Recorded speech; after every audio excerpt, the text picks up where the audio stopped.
Hampir semua orang ketakutan dengan COVID akibat propaganda yang dibesar-besarkan oleh media. Tiap hari, semua media mengutip jumlah korban terinfeksi dan kematian akibat COVID. Seharusnya, media-media juga melakukan investigasi dan komparasi sendiri untuk memberi informasi yang lebih mencerahkan bagi publik. Mari kita gunakan data-data yang dipublikasikan oleh organisasi-organisasi elit. Kita gunakan data mereka untuk memukul mereka sendiri. Dalam seni bela diri, ini disebut jurus pinjam tenaga lawan.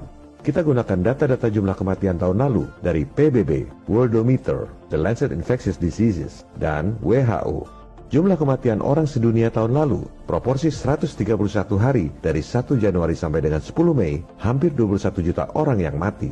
Jumlah kematian akibat kanker tahun lalu, pada periode yang sama, 3 juta orang.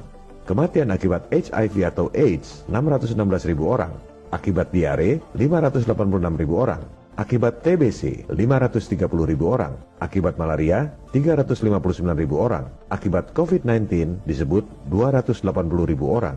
Artinya, dari 100 orang yang mati di seluruh dunia, cuma 1 orang yang mati karena katanya terinfeksi COVID.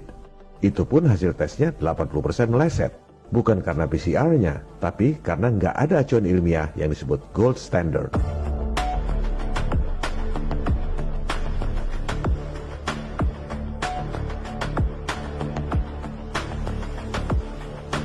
Itu perbandingan jumlah kematian di dunia. Bagaimana dengan Indonesia? Ini yang seharusnya dilakukan oleh media-media. Jangan cuma kopas data buat takut-takutin rakyat. Kita gunakan data dari PBB dan International Vaccine Access Center. Kita juga gunakan data-data nasional dari Kapolri, BPS, dan Kementerian Kesehatan. Jumlah kematian di Indonesia tahun lalu, proporsi 131 hari dari 1 Januari sampai 10 Mei, 632.000 orang mati. Kematian akibat diare balita hampir 12.000 orang. Akibat kecelakaan lalu lintas 8.400 orang. Akibat HIV atau AIDS 1.600 orang. Berapa jumlah kematian yang katanya karena COVID? 959 orang.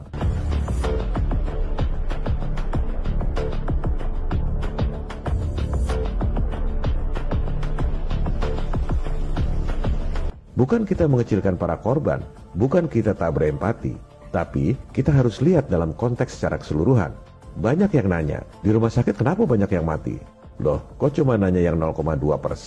Kenapa nggak nanya yang 99,8%? Matinya karena apa? Jumlah orang yang mati karena kecelakaan lalu lintas, hampir 9 kali lipat dari yang mati karena COVID. Kenapa nggak tutup aja sekalian semua jalan raya karena banyak yang mati? Emangnya kecelakaan lalu lintas nggak bahayakan orang lain? Kenapa bukan mobil-mobilnya aja yang disuruh social distancing supaya nggak ada tabrakan? Jumlah 959 orang itu pun tak ada satupun yang virusnya dimurnikan dan diperiksa. Karena memang begitu acuan dari WHO. Apa yang harus kita lakukan sebagai rakyat? Pertama, yakinkan diri Anda sendiri. COVID-19 tak seseram propagandanya. Sakit pernapasan yang mematikan itu nyata, tapi belum tentu karena COVID. Ada 4.824 orang mati tiap hari di Indonesia, tapi tidak dibesar-besarkan oleh media. Dari 500 orang yang mati di Indonesia, hanya 1 orang yang katanya karena COVID.